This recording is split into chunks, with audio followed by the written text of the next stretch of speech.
Nostalgia Critic. I remember it so you don't have to. Well, seeing how we are in the last days of the month of love... Yeah, let's wrap this shit up. I have a question about love concerning what is possibly one of the greatest love stories of all time. Does Romeo and Juliet suck? Okay, let me be a little bit more specific. Does Romeo and Juliet suck as a love story? Everyone always regards it as one of the best, if not the best story about love out there. It's Shakespeare's best known play outside of Hamlet and is one of the most celebrated. But when you get down to it, what really happens in the tale? Two families are at war with each other, two star-crossed lovers from each side see each other at first glance and decide they're in love. The two families say it's forbidden and... I can't believe I'm saying this, but spoilers! They end up taking their lives because they can't live without one another. The ultimate in poetry, the ultimate in sorrow, but the ultimate in romance? Well, let's look at how our two leads fell in love. They see each other, and boom, they're in love. Yeah, minute rice takes longer than that. Now, granted, a lot of this comes down to whether or not you believe in the notion of love at first sight, which is an ideal that seems to be dying more and more every day. And honestly, with good reason.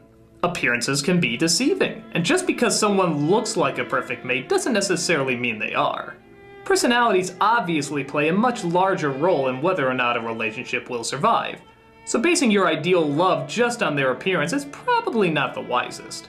Now that's not to say it can't happen. It's perfectly possible that the person you are visually most attracted to may also have the exact traits that you need in a relationship as well.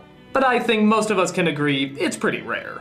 But how they meet is one thing. How about the chemistry they share together? Well, from a dramatic standpoint, that's pretty weak too. Aside from just saying how much they love each other, they never share any real moments.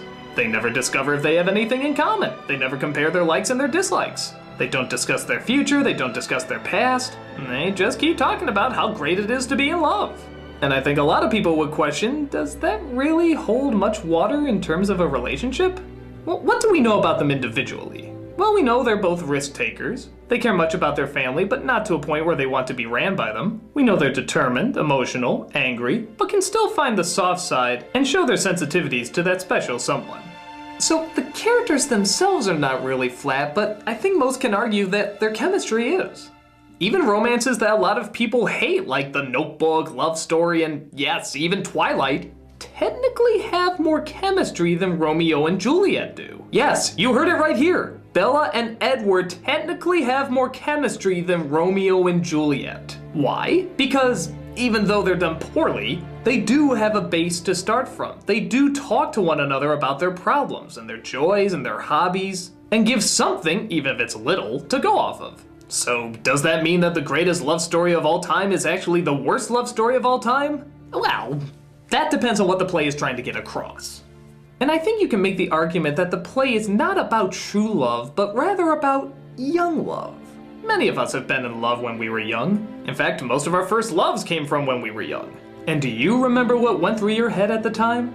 That's right, nothing but how gosh darn in love you were. It didn't matter what was wrong with the person or whether or not it would work in the long run. All you knew is you were in bliss, and nothing could knock you down from it. What you have is forever. It feels so good, it must last forever.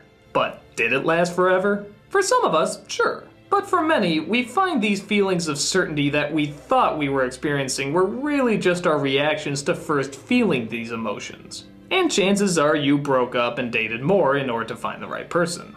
But in a sense, that's what's so tragic about Romeo and Juliet. They were never allowed to go through that. Because the families were so determined to keep the two apart, that just convinced their inner rebel that they loved each other even more.